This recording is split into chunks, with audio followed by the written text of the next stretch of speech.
You say that you snapped. A rude conversation at work finally snapped something at you. And you tell us as much or as little as you want, but tell us what happened.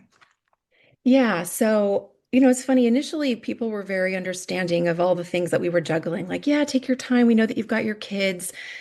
And then I think it just became the norm and it sort of was like business as usual, even though business was nowhere near usual.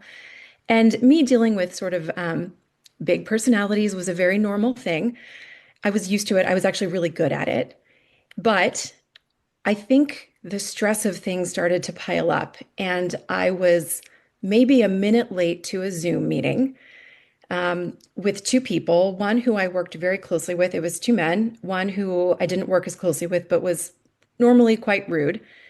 And I was late, I think, because I was coming from another meeting and maybe had to get my kids lunch or it was something like that. So, but late was a minute, which is pretty normal.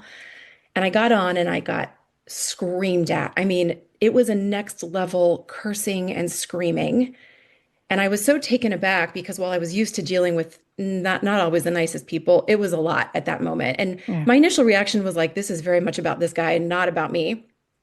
And at the same time, I was looking for the third person on the call who knew me well to put him in his place and say, "Hey, dude, it's not necessary. It's you don't need to speak like that. Like she's 30 seconds late, a minute late." Right. And instead, that person had to jump off the phone. And what he said was, "I need you two to play nice in the sandbox, especially you, Shayna."